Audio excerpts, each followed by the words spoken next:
안녕하세요. 큐티를 읽어주는 큐티맘입니다. 오늘의 말씀은 마태복음 25장 21절. 그 주인이 이르되 잘하였도다. 착하고 충성된 종아. 내가 작은 일에 충성하였음에 내가 많은 것을 내게 맡기리니 내 주인의 즐거움에 참여할지어다 하고. 아멘. 우리는 태어나는 순간부터 1등이 되라고 교육받는 시대에 살고 있습니다. 1등이 되기 위해서는 남을 이겨야 하고 나보다 앞선 사람을 끌어내려야 하며 오직 나의 스펙만을 증명해내야 합니다. 1등은 넘버원을 꿈꾸며 자신의 승리를 자랑하기 바쁩니다. 하지만 인류의 인생은 결이 다릅니다.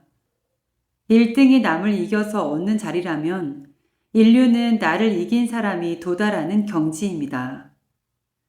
1등은 남이 가지지 못한 화려한 스펙을 자랑하지만 인류는 고난과 역경을 뚫고 지나온 자신만의 스토리를 간직합니다. 1등은 홀로 사다리 끝에 서려 하지만 인류는 주변 사람들과 협동하며 모두가 함께 인류가 될 수 있는 길을 엽니다. 가장 큰 차이는 그 방향성에 있습니다. 1등은 단 하나뿐인 정점을 향해 수직으로 솟은 사다리이지만 인류는 각자의 사명에 따라 사방으로 펼쳐진 수많은 사다리와 같습니다. 1등은 단 한 명뿐이지만 인류는 우리 모두가 될 수 있습니다. 1등은 남에게 자랑하기 위해 존재하지만 인류는 남을 사랑하기 위해 존재합니다. 하나님 나라가 찾는 사람은 세상의 넘버원이 아니라 하나님이 만드신 단 하나의 존재인 올리원으로 사는 인류 인생입니다. 세상의 눈으로 보면 우리는 1등이 아닐 수 있습니다. 그러나 하나님은 우리에게 1등이 되라고 독촉하지 않으십니다. 주님은 각자에게 맡겨주신 사명을 얼마나 신실하게 감당했는지를 보십니다. 나를 이기고 이웃을 사랑하며 주님이 주신 고유한 색깔을 잃지 않는 올리원의 삶을 살 때 우리는 비로소 하나님이 인정하시는 인류 인생이 됩니다. 하나님께서 자신에게 주신 은혜에 감사하며 스스로 최선을 다해 살아가는 그리스도인의 삶에 대해 생각해 보겠습니다. 우리는 자주 1등이 아니면 무의미하다는 압박 속에 살아갑니다. 시험 성적이 1등이어야 하고 매출이 1등이어야 하며 남보다 앞서가야만 성공한 인생이라고 믿습니다. 하지만 1등만을 숭배하는 세상은 늘 누군가를 패배자로 만들고 정점에 선 사람조차 불안하게 만듭니다. 첫 번째, 인류는 경쟁이 아닌 자기 극복을 통해 태어납니다. 남을 이기는 것은 일시적인 승리일 뿐이지만 나태함과 욕심을 이겨내고 주님의 뜻을 쫓는 인류의 삶은 영원한 가치를 가집니다. 하나님은 우리가 누구를 이겼는지 묻지 않으시고 우리가 얼마나 자신을 쳐서 복종시키며 주님을 따랐는지를 물으십니다. 두 번째, 인류는 스펙이 아닌 은혜의 스토리를 남깁니다. 1등은 결과로 말하지만 인류는 과정으로 말합니다. 하나님은 우리의 완벽한 성적표가 아니라 부족함 가운데서 주님을 의지하며 걸어온 눈물 어린 스토리를 소중히 여기십니다. 고난 속에서도 신앙을 지켜낸 그 흔적이 세상을 위로하는 인류의 향기가 됩니다. 세 번째, 인류는 홀로 서지 않고 함께 사명을 감당합니다. 1등의 자리는 좁아서 한 명밖에 설 수 없지만 인류의 길은 넓어서 서로 손잡고 갈 수 있습니다. 협동하고 사랑하며 각자의 사명을 완수하는 삶이 진정한 인류입니다. 하나님이 자신에게 주신 달란트를 이웃을 위해 사용하십시오. 결론입니다. 1등이 되지 못했다고 해서 패배자가 아닙니다. 하나님은 우리를 세상에 단 하나뿐인 올리원으로 창조하셨습니다. 자랑하기보다 사랑하고 이기기보다 섬기며 나만의 신앙 스토리를 써 내려가십시오. 기도하겠습니다. 주님, 주님이 우리에게 주신 고유한 사명을 발견하게 하시고 언제나 충성으로 그 길을 걸어가는 올리원의 인생이 되게 하옵소서. 예수님의 이름으로 기도합니다. 아멘. 안녕하세요. 큐티를 읽어주는 큐티맘입니다. 오늘의 말씀은 시편 118편 6절. 여호와는 내 편이시라. 내가 두려워하지 아니하리니 사람이 내게 어찌할까. 아멘. 위대한 작곡가 차이코프스키가 결혼 실패와 우울증으로 고통받던 시절 영혼을 쏟아부어 완성한 바이올린 협주곡이 있었습니다. 하지만 당대 최고의 거장 레오폴드 아우어는 연주가 불가능하다라며 초연을 거절했습니다. 거장의 냉담한 반응에 절망한 차이코프스키는 악보를 벽장에 처박았고 곡은 그렇게 3년간 세상에서 잊히는 듯 했습니다.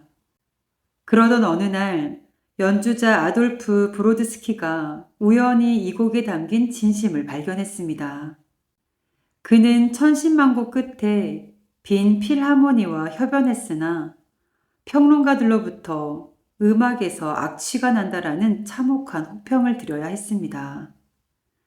차이코프스키는 다시 의욕을 잃고 쓰러지려 했지만 아돌프는 포기하지 않았습니다. 아돌프는 이 곡은 반드시 알려질 가치가 있다고 확신하며 온 유럽을 돌며 연주를 이어갔습니다.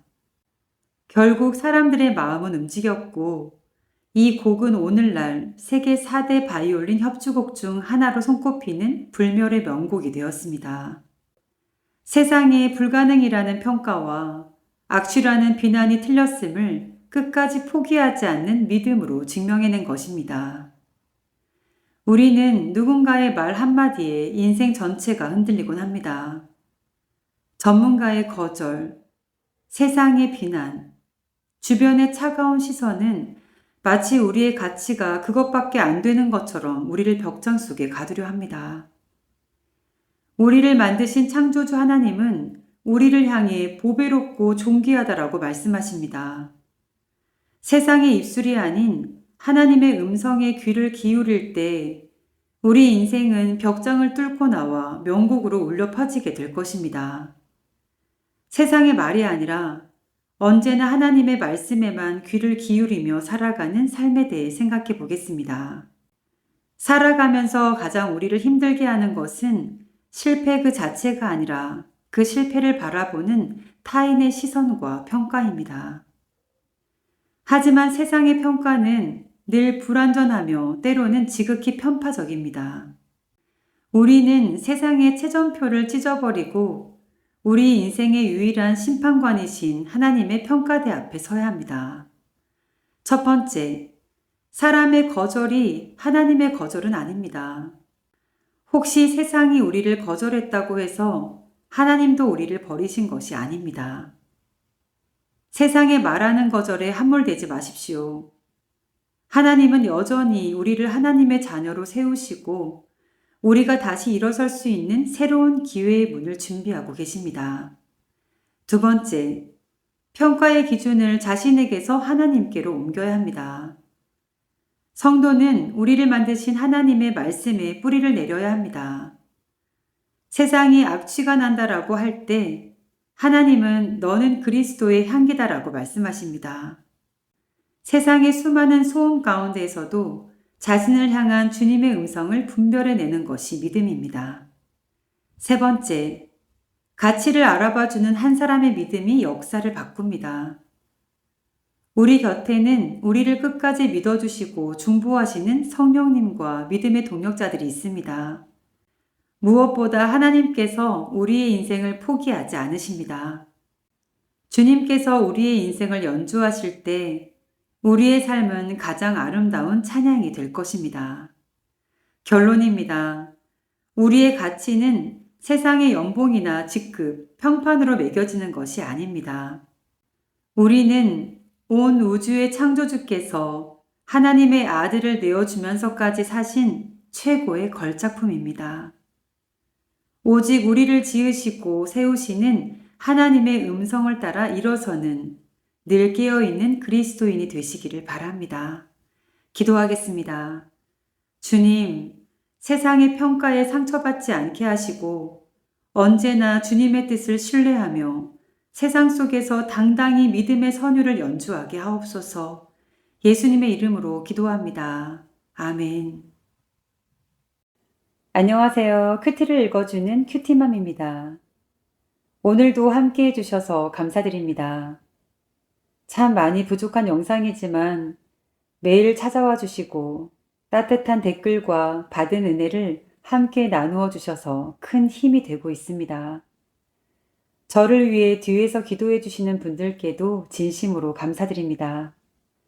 오늘의 말씀은 누가복음 12장 48절. 알지 못하고 맞을 일을 행한 종은 적게 맞으리라. 물은 많이 받은 자에게는 많이 요구할 것이요 많이 맡은 자에게는 많이 달라 할 것이니라. 아멘. 조선 숙종 때 학문과 성품으로 만인의 존경을 받았던 김유는 학자의 최고 영예인 정이품, 대제학 자리에 올랐습니다. 그날 이후 김유는 집안의 비단옷과 은수저를 모두 팔아 소박한 노씻기로 바꾸었습니다. 반찬은 늘 3가지만 올리게 했고 아들이 혼수로 해온 비단옷을 입으려 할 때도 백성들의 마음을 헤아려 낡은 두루마기를 입히고 가마 대신 걷게 했습니다. 생활의 불편함을 견디다 못한 부인이 꼭 이렇게까지 해야 하느냐고 묻자 김유는 나직히 대답했습니다. 사람은 좋은 것을 누리면 더 좋은 것을 탐하게 마련이요. 내가 높은 자리에 오른 것은 입신양명을 위함이 아니라 백성을 더 잘 섬기라는 뜻이니 내 마음이 변하지 않도록 늘 경계해야 하지 않겠소. 그는 권력을 누림의 수단이 아닌 자신을 지키고 백성을 섬기는 무거운 책임으로 여겼던 진정한 지도자였습니다. 하나님이 우리를 남들보다 높은 곳에 세우실 때가 있습니다. 직장에서 승진하게 하시거나 사업을 번창하게 하시거나 공동체에서 영향력 있는 자리를 맡기시기도 합니다. 이때 많은 이들이 이것을 보상이라 생각하며 안락함을 취하려 합니다. 그러나 성경적 관점에서 높아짐은 누림의 기회가 아니라 살림의 책임입니다. 하나님이 주신 자리는 나의 가치를 증명하는 자리가 아니라 하나님의 살아계심을 증명하는 자리여야 하는 것입니다. 하나님께서 주신 것으로 자신을 자랑하지 않고 오히려 하나님을 높이는 삶을 사는 믿음에 대해 묵상해 보겠습니다. 우리는 늘 하나님께 성공하고 영향력을 갖고 남들보다 앞서가게 해달라고 간구합니다. 하지만 정작 왜 높아져야 하는가에 대한 대답은 준비되어 있지 않을 때가 많습니다. 높은 곳은 자칫하면 교만이라는 이름의 낭떠러지로 떨어지기 쉬운 위험한 자리이기도 합니다. 첫 번째, 높아질수록 자신을 향해서는 더욱 엄격해야 합니다. 그리스도인은 세상적인 성공을 거둘수록 영적인 긴장의 끈을 조여야 합니다. 내가 누리는 특권이 누군가의 희생 위에 세워진 것은 아닌지, 자신의 높아짐이 주님의 영광을 가리고 있지는 않은지 늘 스스로를 경계해야 할 것입니다. 두 번째, 하나님이 주신 영향력의 목적은 섬김에 있습니다. 하나님이 우리를 세상에서 높여주신 이유는 자신과 주변만 잘 먹고 잘 살라는 뜻이 아닙니다. 우리의 손에 주신 자원과 권세를 통해 죽어가는 영혼을 살리고 하나님의 공의를 나타내는 사명자로 부르신 것입니다. 세 번째, 겸손은 높은 지위를 지켜주는 가장 안전한 성벽입니다. 사람은 높은 지위에 오르면 자신의 유능함 때문이라 착각하기 쉽습니다. 하지만 우리가 누리는 모든 지위와 소유는 하나님의 것입니다. 우리가 주님의 종이라는 겸손한 고백이 있을 때 그 자리는 비로소 복의 통로가 될 것입니다. 결론입니다. 만약 남보다 조금 더 가졌거나 조금 더 높은 위치에 있다면 그것을 자랑의 제목이 아닌 기도의 제목으로 삼으십시오. 하나님께 감사하고 하나님의 뜻을 물으십시오. 세상의 화려함에 마음을 빼앗기지 않고 오직 하나님의 뜻을 따라 이웃을 섬기는 거룩하고 아름다운 삶을 살아가시길 바랍니다. 기도하겠습니다.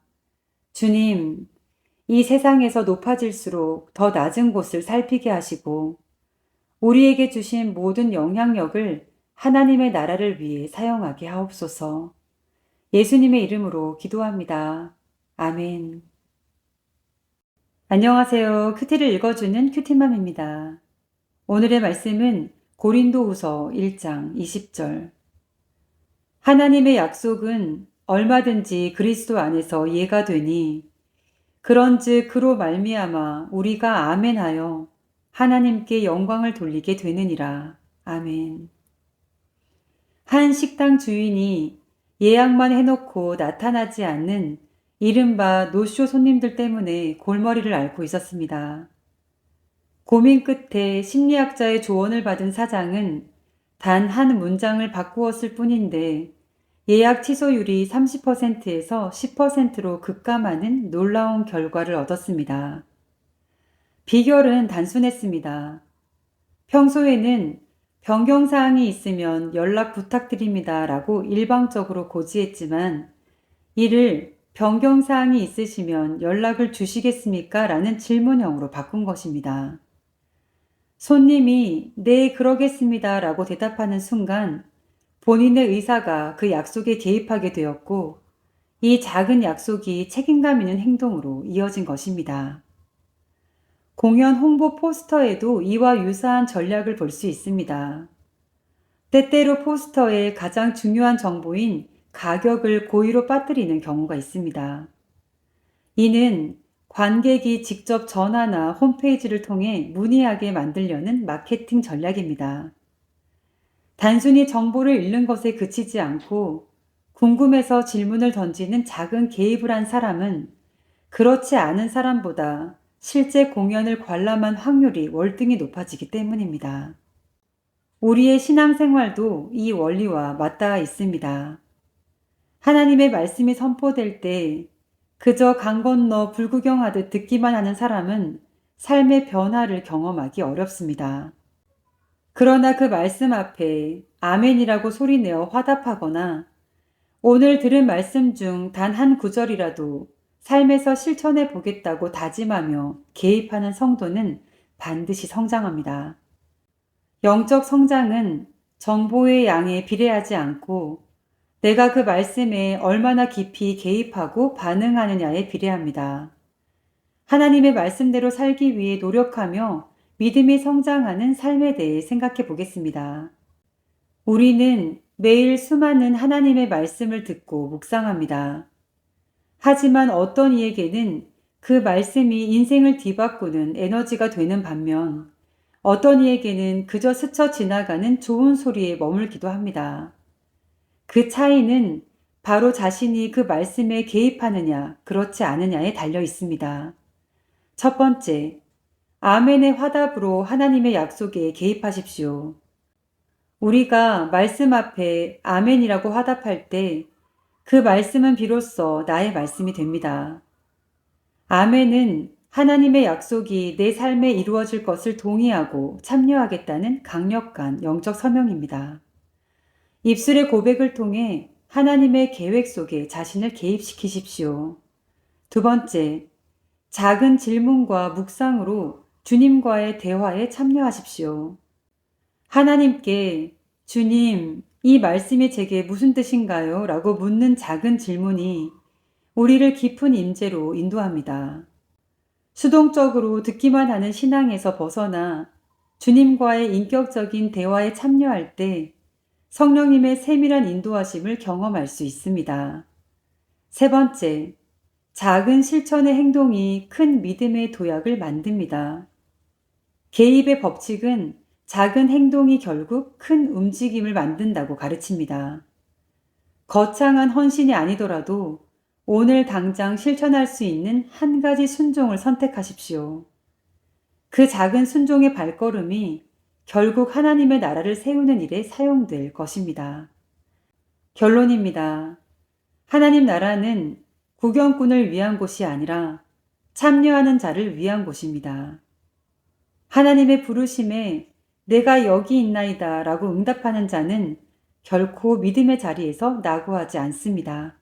기도하겠습니다.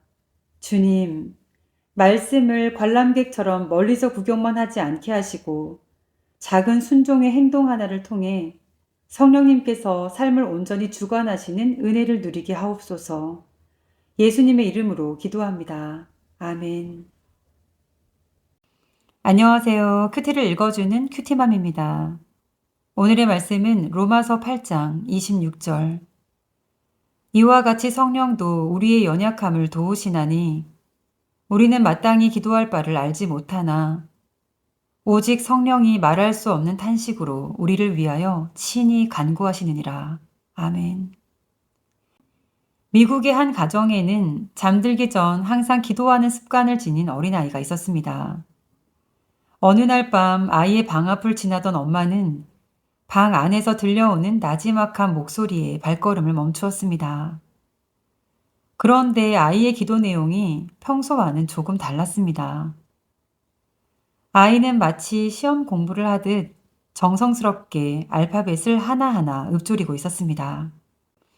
의아하게 여긴 엄마가 조용히 방문을 열고 물었습니다.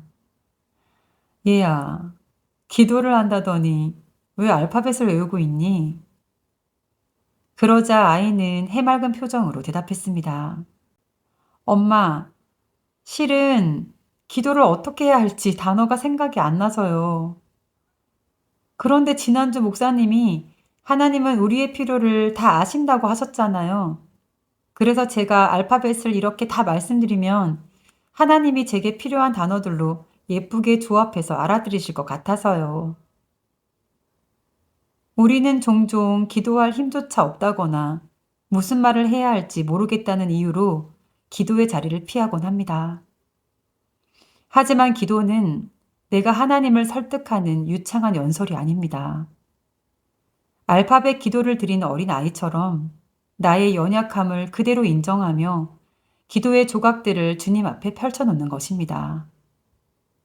기도의 완성이 나에게 있지 않고 하나님께 있음을 믿을 때 우리는 어떤 상황에서도 기도를 시작할 수 있습니다. 언제 어떤 상황에서도 하나님께 나아가 기도하는 그리스도인의 삶에 대해 묵상해 보겠습니다. 살다 보면 말문이 막히는 순간을 만납니다. 너무 큰 고통 앞에 있거나 혹은 나의 허물이 너무 커 보여서 하나님 앞에 차마 입이 떨어지지 않을 때가 있습니다. 그러나 기도는 우리가 문장을 완성해서 하나님께 제출하는 숙제가 아닙니다. 우리는 어떤 상황에서라도 기도를 멈추지 말아야 할 것입니다. 첫 번째, 자신의 연약함을 정직하게 고백하는 것이 기도의 시작입니다. 우리는 하나님 앞에서 완벽한 척할 필요가 없습니다. 마음이 상하고 단어가 떠오르지 않는다면 그 답답한 상태 그대로 주님 앞에 나아가십시오. 하나님은 우리가 다듬어 내놓은 말보다 우리 중심에 있는 간절함과 진실함을 먼저 보십니다. 두 번째, 하나님은 우리의 알파벳을 모아 응답으로 빚어내시는 분입니다. 우리가 주여 하고 부르기만 해도 성령님은 우리의 마음 깊은 사정을 하나님께 전달하십니다. 기도의 결과는 우리의 문장력에 달린 것이 아니라 우리의 기도를 들으시는 하나님의 지혜와 사랑에 달려 있습니다. 세 번째, 어떤 상황에서도 기도의 줄을 놓지 않는 것이 최고의 믿음입니다. 상황이 좋지 않거나 기도할 수 없을 것 같을 때일수록 더욱 기도의 자리를 지켜야 합니다. 기도는 상황을 바꾸는 열쇠이기도 하지만 그 상황을 견디고 이길 하나님의 임재 안으로 들어가는 유일한 통로이기 때문입니다. 결론입니다. 마음이 무거워 한 문장도 이어가기 힘들 때도 그냥 주님의 이름을 부르거나 마음속에 있는 조각들을 하나씩 내어놓으십시오. 주님은 우리가 내뱉는 파편 같은 고백들을 모아 가장 아름다운 응답의 문장을 완성하고 계십니다. 늘 기도의 자리를 끝까지 지켜내는 그리스도인이 되시기를 바랍니다. 기도하겠습니다. 주님, 기도할 힘조차 없는 순간에도 우리의 작은 신음을 듣고 계심을 믿습니다. 어떤 절망적인 상황에서도 기도를 포기하지 않게 하옵소서. 예수님의 이름으로 기도합니다. 아멘. 기도할 때 상한 마음 만지시며 내 모든 상처 치료하시네. 기도할 때 삶의 짐 벗어지며 하늘을 위로 주시네. 기도할 때 내게 지혜를 주사 주의 뜻대로 살게 하시네. 기도할 때 주님 함께 계시니 내 영혼 참 평안하네. 기도를 멈추지 않으리. 기도를 통해 역사하시니 신실하신 하나님 반드시 응답하시니 믿음의 기도 멈추지 않으리.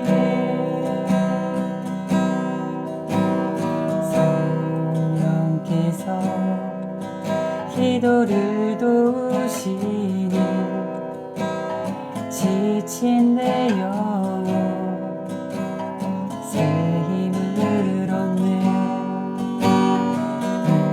내 연약함 모두 고백할 때에 주께서 용서하시네. 기도를 멈추지 않으리. 기도를 통해 역사하시니 신실하신 하나님 반드시 응답하시니 믿음의 기도 멈추지 않으리. 기도를 멈추지 않으리. 기도를 통해 역사하시니 신실하신 하나님 반드시 응답하시니 믿음의 기도 멈추지 않으리.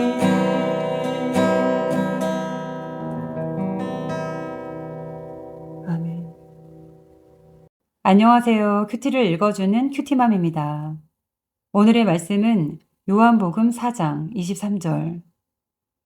아버지께 참되게 예배하는 자들은 영과 진리로 예배할 때가 오나니 곧 이때라. 아버지께서는 자기에게 이렇게 예배하는 자들을 찾으시느니라. 아멘. 한 성대한 잔치에 초대받은 사람이 있었습니다. 그런데 그는 잔치의 주인과 눈을 맞추지도 않았고 주인이 왜 자신을 초대했는지 그 고마움도 잊었습니다. 그저 잔치 음식에만 관심을 가졌고 자기 기분이 좋아지는 것에만 집중했습니다. 잔치가 끝난 뒤 주인은 탄식하며 말했습니다. 저 사람은 내 잔치에 온 것이 아니라 자기만의 잔치를 즐기러 왔구나. 나는 오늘 저 사람의 얼굴을 보지 못했다. 예배학자인 주승중 목사는 이처럼 하나님이 받지 않으시는 5가지 예배를 경고했습니다. 첫째, 나를 구원하신 주님의 은총에 감격과 감사의 응답이 없는 예배입니다. 둘째, 하나님께 나를 드리기보다 항상 무언가를 받으려고만 하는 이기적인 예배입니다. 셋째, 동기가 불순하여 잘못된 태도로 앉아있는 예배입니다. 넷째, 몸은 성전에 있으나 마음은 콩밭에 가 있는 두 마음의 예배입니다. 다섯째, 죄를 품고 있으면서도 회개하지 않는 완악한 마음으로 드리는 예배입니다. 많은 성도가 예배를 통해 위로받고 복받기를 원합니다. 그러나 예배의 본질은 받는 것이 아니라 반응하는 것입니다. 나를 기쁘게 하고 내 감정을 만족시키는 예배는 진정한 예배가 아닙니다. 오직 하나님의 영광에만 초점을 맞추고 그분의 거룩하심 앞에 나를 깨뜨릴 때 비로소 하늘문이 열리고 하나님이 흠양하시는 참된 예배가 됩니다. 온 마음과 정성으로 하나님께 예배하는 자세에 대해 생각해 보겠습니다. 예배의 자리에 앉아 있다고 해서 모두가 예배를 드리고 있는 것은 아닙니다. 성경은 가인의 제사와 아벨의 제사가 갈라졌음을 분명히 보여줍니다. 하나님은 제물의 화려함이 아니라 그 제물을 드리는 사람의 중심을 보시기 때문입니다. 예배는 기브 앤 테이크가 아닌 응답입니다. 우리가 복을 받기 위해 예배라는 대가를 지불하는 것이 아닙니다. 이미 십자가에서 모든 것을 주신 주님의 은혜에 압도되어 그 사랑에 마땅히 드려야 할 감사를 표현하는 것이 예배입니다. 예배를 보는 관객이 되지 말고 예배를 드리는 산 제물이 되십시오. 나를 즐겁게 하는 음악과 분위기를 찾기보다 하나님의 마음을 시원하게 해드리는 진실함을 찾으십시오. 하나님은 오늘도 수많은 군중 속에서 하나님의 이름을 부르며 영과 진리로 예배하는 그 한 사람을 찾고 계십니다. 주님이 받지 않으시는 5가지 모습을 과감히 던져버리고 오직 주님 한 분만 높여드리는 참된 예배자로 일어서시길 바랍니다. 기도하겠습니다. 주님, 예배를 우리의 유익과 기분을 위한 도구로 여기지 않게 하시고 우리의 예배가 주님 한 분만으로 충분한 감격의 시간이 되게 하옵소서. 예수님의 이름으로 기도합니다. 아멘. 학창시절 수학 시간에 쓰던 딱딱한 플라스틱 삼각자를 가만히 들여다보며 의문을 품은 적이 있었습니다. 매끈하게 속이 꽉 채워져 있어야 더 튼튼하고 정교할 것 같은데 왜 제조사는 굳이 그 정중앙에 세모난 구멍을 뚫어놓은 것일까 하는 의문이었습니다. 재료를 아끼기 위함일까 생각도 해보았지만 그 작은 구멍의 진짜 답은 놀랍게도 소통과 유연성이 있었습니다. 그 작은 구멍은 공기가 드나드는 통로가 되어 종이 위를 부드럽게 미끄러지듯 이동하게 돕고 온도 변화에 따라 플라스틱이 뒤틀리는 것을 방지하는 숨구멍 역할을 합니다. 즉 비어있음이 오히려 기능의 완성을 가져온 셈입니다. 우리의 영성과 인간관계 역시 이 삼각자의 원리와 참으로 닮아 있습니다. 흔히 신앙의 성숙을 내면의 종교적 지식이나 확고한 신념으로 빽빽하게 채우는 것이라 오해하곤 합니다. 그러나 참된 성숙은 내 안에 나를 가득 채우는 작업이 아니라 오히려 하나님이 거하실 자리와 타인이 숨쉴 수 있는 거룩한 빈 공간을 만드는 작업입니다. 누군가와의 관계에서 내 주장과 확신, 내가 옳다는 자기의가 꽉 차 있다면 그 관계는 숨막히는 밀착 상태가 되고 맙니다. 여백이 없는 관계는 작은 의견 차이에도 서로 날카로운 모서리에 부딪혀 상처를 입히고 결국 소중한 인연의 마음을 찢어놓기도 합니다. 사도 바울이 경계했던 견고한 진은 어쩌면 외부의 적보다 내 안을 가득 채워 타인의 숨결조차 허용하지 않는 나의 완고함일지도 모릅니다. 하나님의 은혜와 타인의 아픔이 드나들 수 있도록 신앙이 성숙한 그리스도인이 되시기를 기도합니다. 아멘. 안녕하세요. 큐티를 읽어주는 큐티맘입니다. 오늘의 말씀은 마태복음 26장 41절. 시험에 들지 않게 깨어 기도하라. 마음에는 원이로되 육신이 약하도다 하시고. 아멘. 시골 면 단위 마을에 살던 한 소년이 있었습니다. 보통의 학생들처럼 소년도 처음에는 적당히 잠을 자고 일어나는 7시 10분 발 버스를 탔습니다. 하지만 그 버스는 늘 학생들로 발 디딜 틈이 없었습니다. 잡을 손잡이조차 없어 이리저리 흔들리는 몸을 서로의 어깨에 기댄 채 학교로 향하곤 했습니다. 그러던 어느 날 큰 마음을 먹고 6시 50분 첫 차에 올라탔습니다. 그것은 신세계였습니다. 텅 빈 버스의 푹신한 좌석에 앉아 종점까지 달콤한 아침잠을 더 자며 평안하게 갈 수 있었기 때문입니다. 소녀는 비로소 첫 차의 맛을 알게 되었습니다. 그러나 그 맛은 오래 가지 못했습니다. 매일 아침 찾아오는 현실의 유혹, 즉 딱 5분만 더 자자는 달콤한 속삭임을 이겨내지 못했기 때문입니다. 결국 소녀는 다시 만원 버스로 돌아갔습니다. 버스가 퍼질 듯한 인파 속에서 정신없이 흔들리며 소녀는 깨달았습니다. 첫 차의 평안함을 누리기 위해서는 따뜻한 이불 속 5분의 유혹을 끊어내는 대가를 치러야 한다는 사실을 말입니다.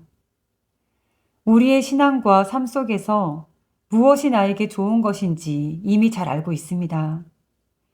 말씀을 묵상하는 새벽 시간이 귀하다는 것을 알고 매일의 운동이 건강을 지킨다는 것을 알며 절제된 삶이 평안을 가져다 준다는 사실을 압니다. 그러나 맛은 알지만 실천까지의 거리는 멀기만 합니다. 영적인 첫 차에 올라타 평안을 누리려면 나를 주저앉히는 안일함과 게으름을 자각하고 깨어 있어야 합니다. 유혹을 이기고 첫 차에 몸을 실을 때 우리는 세상의 풍파 속에서 이리저리 흔들리는 무질서한 삶에서 벗어날 수 있습니다. 세상의 유혹을 이기고 하나님과 교제하며 영혼의 기쁨과 평안을 누리는 삶에 대해 묵상해 보겠습니다. 누구에게나 인생의 첫 차가 있습니다. 남보다 조금 더 일찍 깨어 준비할 때 누릴 수 있는 평안과 질서의 자리입니다. 하지만 우리는 그 자리가 좋은 줄 알면서도 늘 조금만 덜하는 유혹 앞에서 무너집니다. 육신의 편안함을 선택한 대가는 생각보다 혹독합니다. 질서 없는 세상의 파도에 휩쓸려 잡을 손잡이조차 없이 흔들리는 삶을 살게 되기 때문입니다. 좋은 선택에는 반드시 절제라는 비용이 지불되어야 합니다. 첫 차의 여유는 거저 주어지는 것이 아니라 이불 속의 달콤함을 포기한 사람만이 누릴 수 있는 전유물입니다. 신앙생활도 마찬가지입니다. 깊은 영성의 맛을 보려면 내 육체가 원하는 편안함을 절제하는 훈련이 필요합니다. 지불하는 대가가 클수록 우리가 누리는 영적 평안은 더욱 깊어집니다.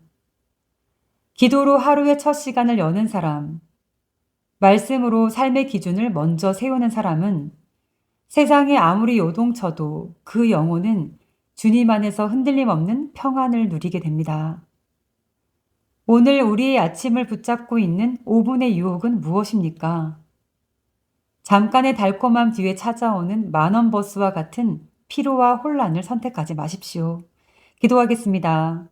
주님, 육신의 유혹을 이길 수 있는 의지를 허락하여 주시고 세상의 풍파에 흔들리지 않는 평안의 자리에 거하는 지혜로운 성도가 되게 하옵소서. 예수님의 이름으로 기도합니다. 아멘.